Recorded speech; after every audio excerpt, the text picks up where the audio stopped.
All right, if everybody can find a seat, we'll get started.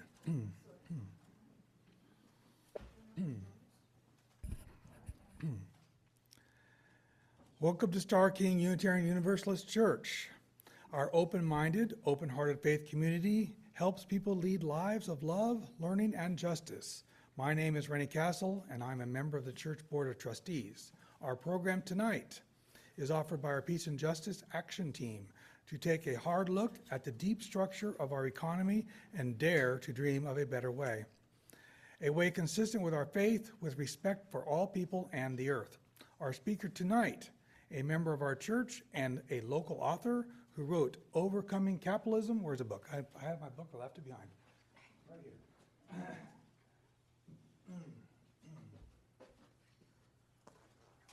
Who wrote Overcoming Capitalism. Where am I? A Strategy for the Working Class in the 21st Century is Tom Wetzel.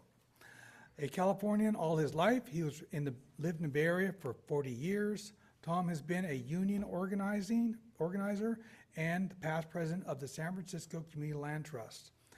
After the talk, there will be a question and answer session in the social hall. Tom Wetzel, everyone.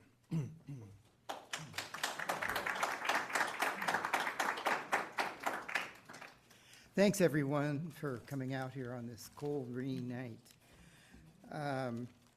And those tuning in via Zoom, too. Capitalism is really a huge topic. I mean, it's the dominant economic system throughout the world. Comes in different flavors. You know, the version in Europe that's more regulated is different than the relatively more savage form we have here in the USA and different than the system in China.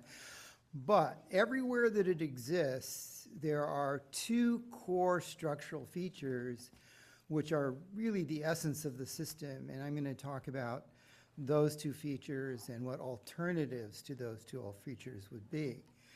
So the first structural feature that I'm going to talk about is what I call subordination.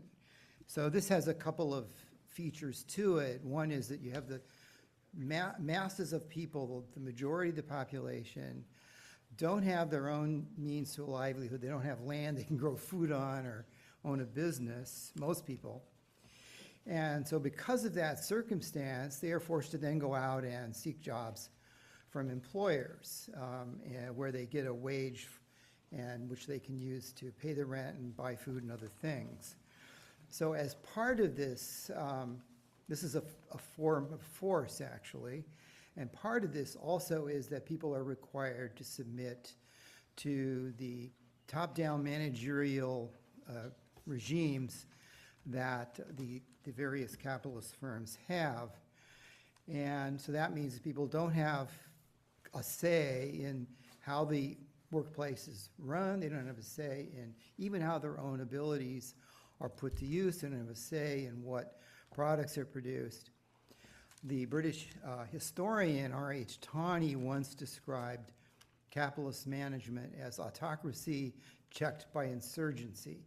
So the insurgency part, of course, is when workers resist by forming unions and going on strike and engaging in other actions of resistance. Now, the solution to this problem of subordination, well, let me back up. One of the sources that I found very helpful in trying to understand this characteristic of capitalism, which I call class oppression, was this book, Justice and the Politics of Difference by the feminist philosopher Iris Young. She basically looked at the way in which the word oppression was used by the social movements of the 60s, the women's movement, gay liberation movement, black freedom movement, and in the labor movement. And she sort of condensed this or consolidated into what she calls the four faces of oppression. And what I call subordination is one of those faces of oppression, but she also mentions others, such as exploitation, which is a consequence of subordination because workers do the work and produce the products and services, but the firms own the revenue and can determine, and they make a profit off of our labor. And off of essentially a system of subordination. And she also mentions other phases of oppression, like marginalization, where groups are discriminated against and do not have equal access to things like jobs and housing. And another one of the phases of oppression she talks about is susceptibility to violence. So historically, there have been various groups. If you go back, all the way to the 19th century, the working class in general is susceptible to violence. But groups in particular, like black people and LGBT people, have been particularly susceptible to violence, and that, after all, was what the Black Lives Matters movement was all about. So, looking at this problem of subordination, of class oppression, the solution to it has actually been known for a long time. And to see how long this is actually, how far back this goes, I'm going to talk a bit about the Knights of Labor, because the Knights of Labor was a union formed during Reconstruction after the Civil War, influenced by the abolitionist movement. It was the first inclusive union in the history of the USA, organizing black workers as well as white workers, women as well as men. And one of the slogans that they put forward, which is still used today by the labor movement, is an injury to one is an injury to all. So that if any particular subgroup of the subordinate population is subject to particular grievances, then to deny them support is denial of solidarity.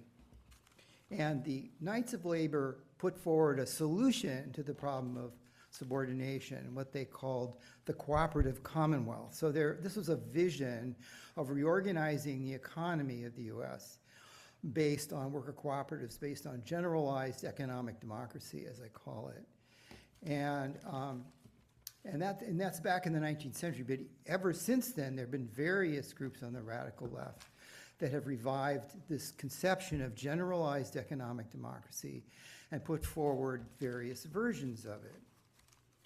So that's one of the essential structural features of capitalism, is this problem of subordination. The other structural feature I'm going to talk about is what in my book I call cost shifting. So, and this is the basis of the growing problem of environmental devastation, the global warming emergency. So the basis of this lies in the fact that capitalism is a competitive system, so each of the various firms are forced to constantly try to minimize the expenses per unit of output in order to make as much profit as they can, because in capitalism, size matters. As the company becomes bigger, can grow, can hire experts, can innovate, can create new products, move into new markets, and so forth. So they're always looking to reduce to the minimum their cost of production. And they do this in various ways. So they'll shift costs onto workers through cost-cutting measures and chemical exposures that may be damaging to worker health. But of course, they also do this in regard to the environment. In capitalism, the firms use nature as a free dumping ground for their wastes. So there's this constant pumping out of emissions that may be damaging to others, but they don't have to pay for it. And I will give an example. Take an example here. Will be a utility firm that runs coal-fired power plants. So they're generating emissions, and these downwind damage the respiratory systems of people. And there was a recent study that over 400 million Americans have died prematurely due to the emissions from coal-fired power plants. So that's one of the damages. And then another damage is the fact they generate massive amounts of carbon dioxide, which contributes to global warming. Okay, and then if you have gas-fired power plants, they not only generate carbon dioxide, but at the other end of the production cycle, they rely upon natural gas fields being built by like the fracking industry. These fields generate volatile organic compounds, which are carcinogenic to people in the area. They leak massive amounts of methane, which also contributes to global warming. So these are all examples of damages that are external to the firm or external costs. And so mainstream economists call these things negative externalities. They're negative in the sense they're damages, but they're external to the market relationship between the utility firm and its customers. They're damages to other people. And the thing is that the power firm doesn't have to pay for those damages. They don't have to pay for the damages to the respiratory systems of people. They don't have to pay for contributing to global warming. And indeed, we can say that global warming is the greatest negative externality of all time. It's a case where capitalism is sort of eating its own tail. It's destroying the very conditions of its own possibility. It shows that capitalism is a kind of self-destructive system.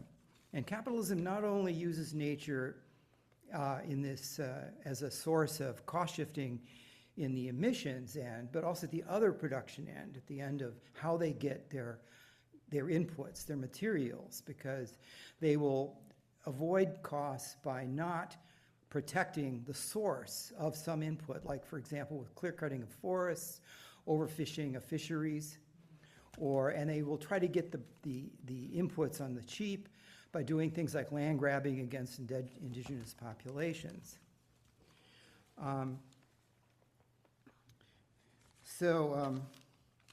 Now there's a solution to this problem, to cost shifting. And here I'm relying upon one of my mentors, Robin Hanel is an economics professor, but he has shown how we can do this. Basically, the solution to the problem of cost shifting and environmental devastation is to beef up the democratic, popular control of the population over the production system, over the economic system, so that they can force the production organizations to, for example, pay them fees for emissions. The idea here is basically to give the general population a kind of property right in the environmental commons so that the population can ban pollutants, or if there's let's say there's a product being produced that they want that product and there's no current technology that would not have some emissions, some polluting emissions, they might say, okay, well, we want you to reduce the pollution by 24% over the next couple of years and pay us a fee for the damages. Okay, and this can be done if the population has this kind of democratic social accountability. It forces the production system to have democratic social accountability to the population, and this would generate a different internal dynamic in the production system, because the production organizations would then have an incentive to try to look for and innovate and find new techniques of production to gradually reduce the emissions. Okay, so this is the solution to the problem of cost shifting. If we look at, let's say, global warming in particular, since that's such a crucial aspect of this problem today, that the solution to that, the strategy for solving that problem, is actually well known. The strategy involves basically taking the electricity production system, removing all of the plants that depend on burning fossil fuels, and reorganize the electricity production system totally on the basis of renewable energy and batteries. And then we take the other various sectors of the economy, we electrify them. So we electrify transportation, and heating, cooling, and cooking in buildings is electrified. And so in this way, then we push aside, we diminish the reliance upon fossil fuels. Now, the problem that we face with this, although there's this known strategy, this is essentially the green transition strategy. The problem is that the capitalist firms, the capitalist elite, are blocking progress. They're doing everything they can to slow down and block this green transition. And the reason that they are doing this is because they have trillions of dollars invested, sunk investments in not only reserves, fossil fuel reserves, but huge amounts of equipment in industry and manufacturing and transportation that relies upon fossil fuels. They're doing everything in their power to block the green transition. So what we need here basically is a social force which can be sufficiently powerful that it can overcome this block, right? And so I'm going to talk a bit about green unionism, and then I'll get to a sort of how this fits into a larger picture. One of the trends going on right now, and this is a growing trend, not only in the United States, but in Europe and Africa and various places, is workers and their unions taking action against the environmentally destructive activities of their employers. And like one example is 2 years ago, there was a big strike went on for a long time, at the Erie Locomotive Works. This is the main factory building diesel locomotives for the American railroad industry. The workers demanded that they build green locomotives. So the idea there would be battery-powered locomotives for switching, and they would increase the efficiency of the diesel engines to produce fewer emissions. Another recent example, this was last year, was at Rolls-Royce. Rolls-Royce makes jet engines, which are very damaging to the environment. The commercial aviation industry accounts for about 4% of greenhouse gas emissions. So the workers at Rolls-Royce, through their union, demanded that the company investigate how they can use the equipment of the company and their skills to build low-carbon products. And they actually won on that demand. The company has been forced to now investigate that. And another example, another British company, Melrose Industries, it's an auto parts manufacturing company. Their factory in Florence, Italy now has been under occupation by the workers for months. And the workers basically are demanding, again, the use of the equipment of the factory, their skills, to build socially beneficial low-carbon products. And I can talk about many other kinds of examples of this green unionist trend. It's a growing trend. But it's a special case of a larger kind of strategy, which we might call the democratic mass self-organization strategy. So the idea here is building unions that workers control, building tenant unions like the organizations in the Network of Autonomous Tenant Unions, which is an excellent organization, or grassroots environmental groups like Extinction Rebellion. So the idea here is then we use the power of numbers and the potential power of disruption to gain sufficient social power to be able to overcome the blocking action of the capitalists in regard to environmentally destructive activities. And potentially, if these mass organizations are built up to a large enough scale and are mutually supportive of each other, they can form a kind of social alliance, what in my book I call a social movement alliance, a social bloc that would have not only sufficient force to shift what the capitalists are doing, but potentially to go beyond that, to shift the actual structure of society and to bring about or implement those two solutions that I mentioned, generalized economic democracy and democratic social accountability of the production system in regard to its effects on the environment. And recently, there's a South African environmental economist, psychological economist named Jason Nichol, wrote a book called Less is More, gives talks all over Europe. He recently wrote an essay where he said that this green unionist tendency, it needs to be really ramped up by the unions. And he says that potentially, if the unions are built up sufficiently strongly and push this tendency far enough, that it could lead to could be the basis for a transition away from capitalism to democratic eco-socialism. And now by democratic eco-socialism, I mean essentially the two pieces of the solution that I mentioned: generalized economic democracy and democratic public accountability of the production system, accountability to the population to prevent its destructive impacts upon the environment. So I'm going to end at this point, and you can ask me questions and we can continue the conversation.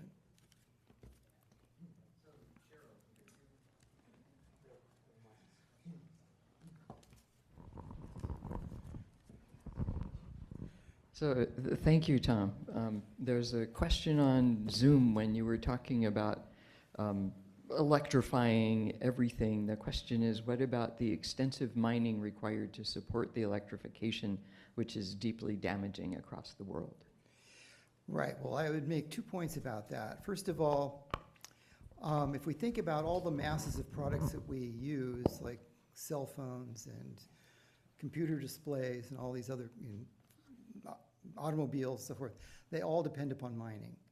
So the fact of the matter is that renewable energy equipment, gear like solar panels, wind generators, and electric vehicles, and so forth, only use a very tiny fraction of everything that mining generates. Moreover, many of these kinds of materials that are required for renewable energy are very highly recyclable. Like copper is one of the most easy metals to recycle. So a more effective recycling system would actually reduce the burden, the requirements of virgin materials.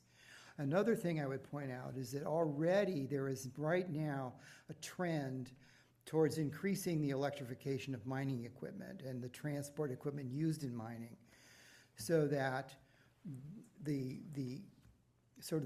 generation of greenhouse gases from the mining industry itself can be reduced. So that's how I would answer that question. I haven't read your book. Hold on. Hi. Thanks. I haven't read your book, at least not yet. I was about to buy a copy from Renee over there. But I was wondering if you could just tell us a little bit, give us so I have no general overview of the book, what inspired you to write it, and sort of what from the last question, I had a lot of, environmental questions about recycling car batteries, but I don't suspect that your book is going to get at that specifically. Yeah, I'm writing a new book on the green energy transition, where I will take up those kinds of questions. But what inspired me to write it? Well, I've been actually thinking about these topics since the 1970s. And I was sort of first attracted to get involved in radical politics by reading about guild socialism, reading Bertrand Russell's little book, Roads to Freedom, similar works. Now, guild socialism was a British form of advocacy of generalized economic democracy, as I called it. Right, and so I've been thinking about that ever since, and I was involved in editing an anarcho-syndicalist magazine for about 10 years, where anarcho-syndicalism is a form of that strategy of the mass democratic self-organization strategy. And also it has a vision of generalized economic democracy. The anarcho-syndicalist movement in Spain in the 30s, the unions expropriated about 80% of the economy in the industrialized region of eastern Spain, and created these democratic industry federations that ran the various industries, the railroads, the healthcare system, for 2.5 years. They were defeated ultimately by military means through support that Hitler and Mussolini gave to Franco, but they improved the production system in many ways. They made many improvements during the period of worker self-management of production. So that was another inspiration. Yes.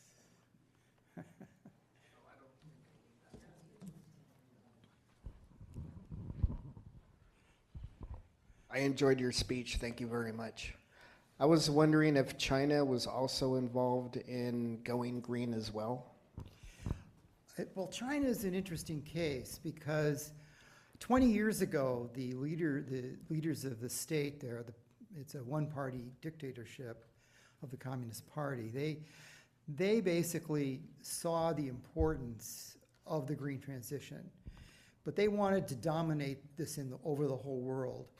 And so they have invested billions and billions of dollars of subsidies of the government in building up the electric vehicle industry. They have the largest electric vehicle industry in the world, building up, the production of solar panels. They have the largest production of solar panels.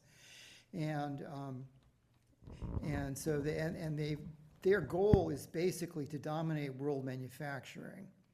So it's a form of capitalist imperialism that they run there.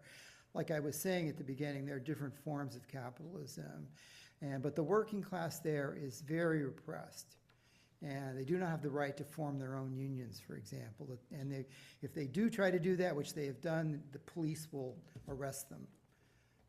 So that's that particular form of capitalism.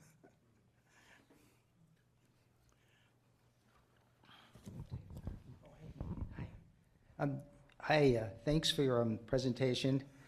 You were talking about that we need a force, mobilization of a lot of people, and I just was wondering if you could comment on what do you think would cause such a mobilization?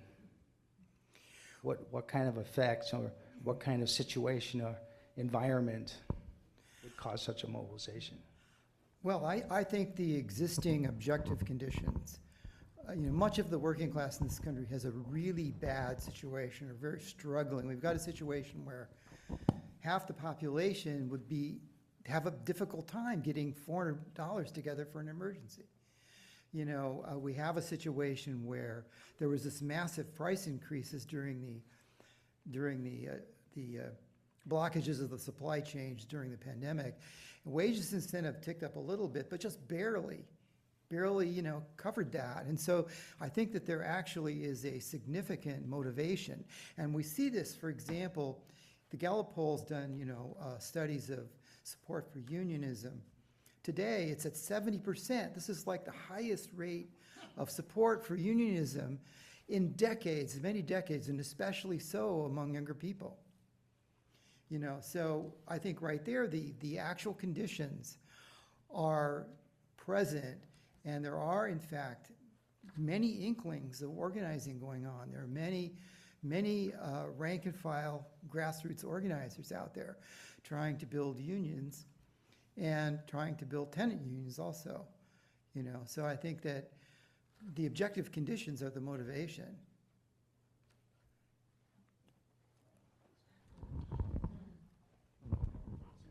Which is really interesting because we also are in a period where the difference, the discrepancy between the haves and have-nots is probably the greatest in a long, long time, with 1% and Elon Musk basically getting more and more control of our political system. So what do you think? I mean, it's kind of mind-boggling.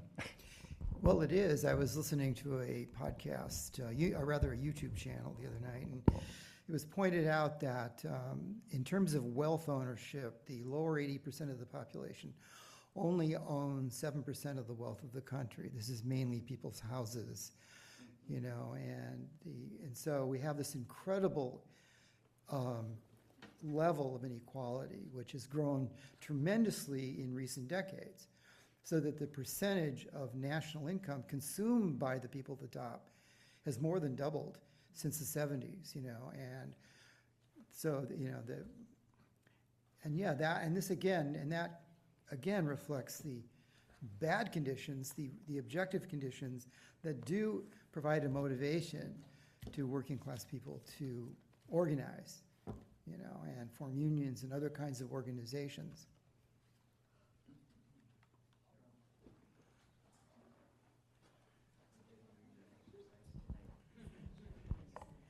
Zoomies, I believe that you can unmute and we can hear you. Rainey, would you like to try saying your question?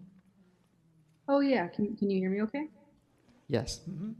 Okay, my question was about a huge obstacle to environmental protections and overcoming capitalism is the criminalization of activists, particularly environmental activists.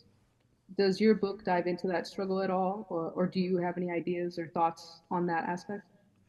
Yeah, basically, this is not just environmental activism. If you look at, for example, the way in which Supreme Court decisions and laws since the Second World War have essentially criminalized or made illegal all of the most effective forms of labor action of previous generations of the 30s. And so the way around that is simply to organize sufficiently large numbers of people with sufficient social and community support that they can roll over those laws. And we saw this during the first Trump administration when there were massive statewide teacher strikes in Republican states like West Virginia and Arizona. In many of these states, these strikes were illegal, and yet they got away with it. And they did so because they had massive levels of social support in their communities. And, you know, that was also what was done, if you go back to the 30s, when people, you know, in organizing were even more susceptible to things like a vigilante violence. Organization of the community to support actions was how these kinds of laws and this kind of repression was rolled over. So I think that, and there again, this relates actually to what I said about green unionism, because here you have mass organizations, which are unions, engaged in environmental, you know, defense of the environment against employer actions. So that's a case where there can be an alliance between labor organization and environmental organizations. And so by building a larger scale of interrelated, mutually supporting social organizations, that's a way that potentially these kinds of laws can be rolled over.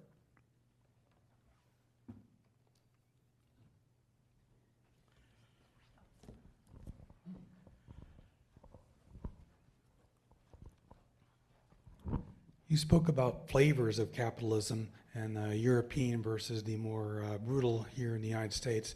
How do you think it has changed over time, and what do you think that the current election suggests that where it might be going? Because I grew up with the understanding that we had a mixed economy, and that capitalism was very checked by programs that are now being dismantled and have been, you know, in progress since the 80s.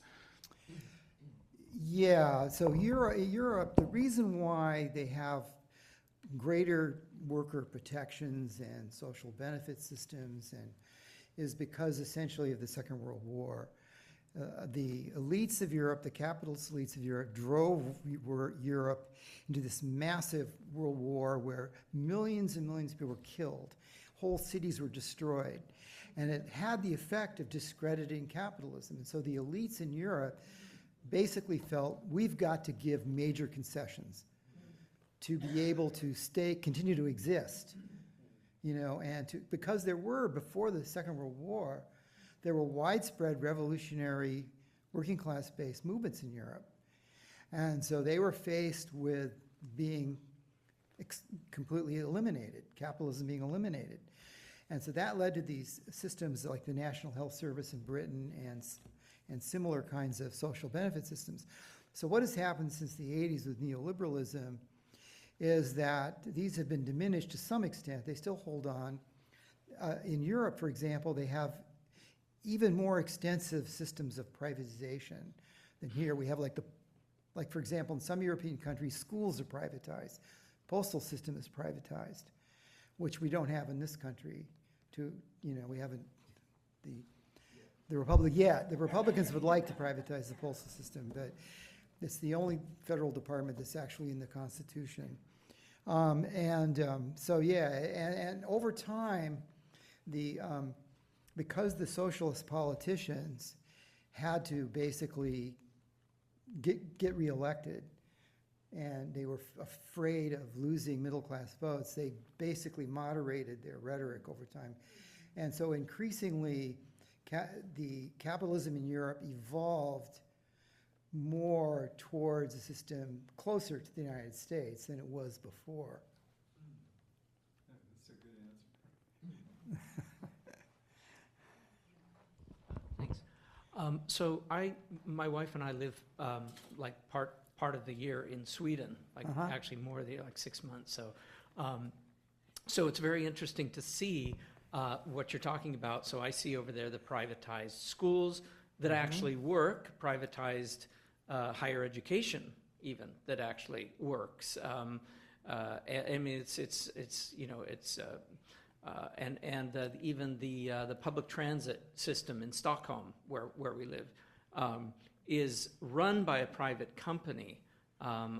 It's not owned by a private company necessarily. So there's all these very interesting things that I see, and I would just say that it's a good idea to like look and see what works around the world instead of trying to like reinvent the wheel. So I keep trying to bring the best of Sweden back here to the United States with me, the ideas that work, and vice versa. When I see something that works well here, I like it to catch on in Sweden.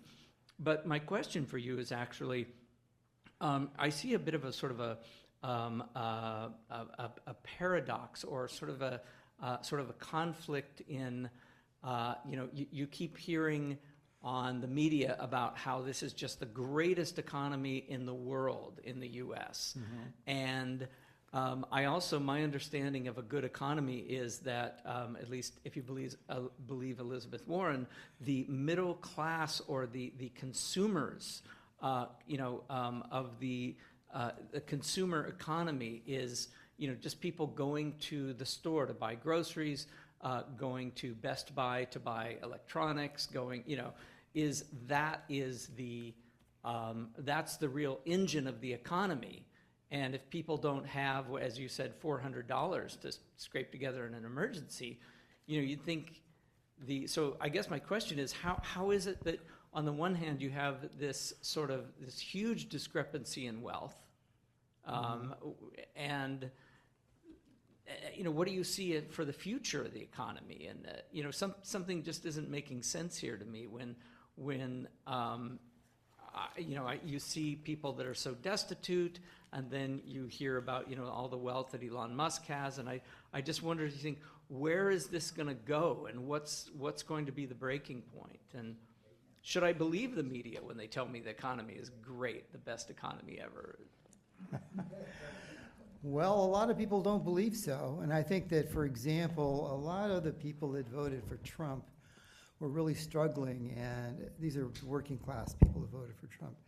And they're going to soon have buyer's remorse. But they wanted a change agent because their life is struggling. And Harris they saw as the politician of the technocratic establishment, and not a change agent. They want change. So, and the problem here, there is, I think, potential motivation for change. And like I say, in the objective conditions, I don't see the economy as being so great for most working class people. And I'll say one thing about Europe is that they have privatized services. So like health insurance in Germany is private. It's all, however, one single unified system. They have controls over it, similarly in Sweden. And, but there's still a lot of actual opposition in Europe. So I mentioned that massive transit strike. And in Sweden, that private company royally jacked up the fares, and that led to a massive protest of people jumping over the turnstiles on the metro and protesting that. And I have connections with the SAC, which is the syndicalist union in Sweden. So I hear about things like even the Social Democrats trying to ban strikes and things like this going on. And so things there are not even, necessarily that great. One other thing is that we don't really see the whole picture. And I'm thinking of the homeless, for instance, being a huge growing segment of our population. And, obviously it's been growing over the last couple decades. So that's another problem that we have, that we really don't, it doesn't affect us in our daily lives, those that consider themselves middle class or whatever class we are. The problem there, it's really related to the lack of affordable housing. I worked with the people in the Coalition on Homelessness for a while in San Francisco in the early 2000s on trying to get more affordable housing. And so I heard people's stories, like of how they became homeless. It was a case of like, well, they didn't have any money, but they lost their job. And so what then? They can't pay the rent. Stories of that kind. And so the problem with capitalism doesn't build housing that's affordable to the working class. The capitalist real estate industry is looking to build what will get the most profit for them. So they tend to orient their construction to the, let's say, the most higher paid 1/4 of the population, professionals and managers and so forth, business people.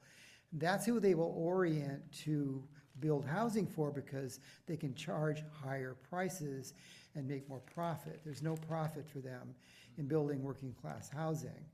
And so what's required there is to really beef up the social fund for nonprofit social housing. I mean, I'm a former president of a nonprofit social housing organization in San Francisco. What we did was to prevent evictions, we would basically buy out the landlords and convert the buildings into cooperatives under permanent affordability restrictions. But we would have difficulty in getting funding. And so like an example of a program that's kind of a model is the housing program in Vienna in the 20s. It was a very interesting experiment because what had happened there was the Austrian Socialist Party at that time was the Democratic Socialist Party. They had the presidents of the unions were part of that party, and they got elected to the city council. They controlled the city council. So Vienna had the most expensive working class housing in Europe at the time. So what they did to solve this problem was they built 50,000 units of housing, but the city, using tax funds, ate the entire cost. So the only thing that the residents would have to pay would be the maintenance charges and utility charges. And they were able to reduce the average working class share of budget on housing to 1/5 of what it had been before. Previously, it had been 20% average in Vienna. Back then, generally, housing was a lower proportion of people's incomes. But it was 20% in Europe. That was in Vienna, that was the highest in Europe. They reduced it to 4% by that program. So that's an example of the kind of thing that could be done if there's, the social housing funds that are able to do that kind of thing.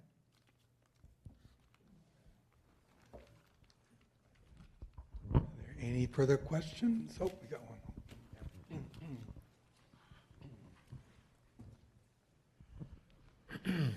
Hi, my name's Jeff. Good to be back. Question or comment, I'm not sure, but thinking about what is the impetus for change, as you mentioned, those folks who might have buyer's remorse from the Trump campaign, they might actually be the force, because if they get pissed off enough and feel betrayed, and still find out that they're still, thinking about how can we be ready, how can this movement be ready to actually have those conversations with people, keep building the bridges? Well, if you've been involved if you're involved in let's say, organizing a union at some large workplace, one of the things you'll find out is that people have many different kinds of viewpoints, including there are Republicans there.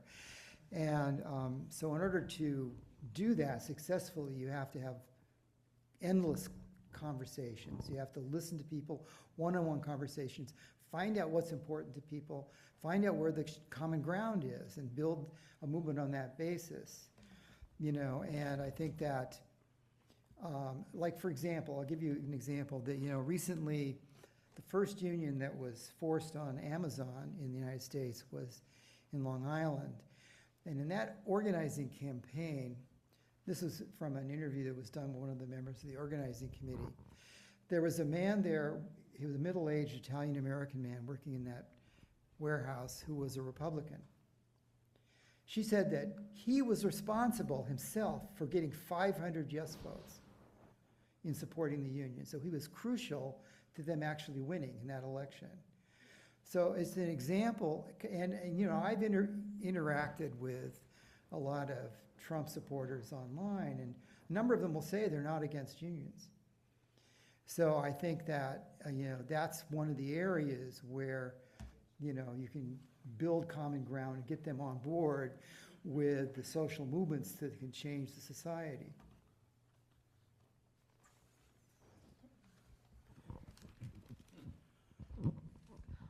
Well, I think this stir about making hay of our nonprofits is something to really consider seriously. So just think, you know, I probably belong to 20 different nonprofits. They all have the same purpose. And if we ever consolidated, and if we didn't have that, if we go back to our contributions for nonprofits, well, that'll be lost probably. But we already have these in place, and we have the constituents, and I don't think we made very good use of which nonprofits were going to support the campaign this time. And there's so much power there that is lost. Yeah, I would differentiate different kinds of nonprofits. Some of them are these very sort of top-down philanthropy-funded types of groups, but many of them are very grassroots organizations, and those are the ones where they're often linked into potential actions, mass actions, like environmental groups and other kinds of nonprofits. Okay, if there's no further questions. Let's speak up here. Okay, sure. All right, thank you so much, Tom, for being here. But we are not done yet. So we're going to adjourn to the social hall, where Tom will be signing books. And if you do not have a book, we've got you covered, because Renee from Books on B is here, and she brought books. So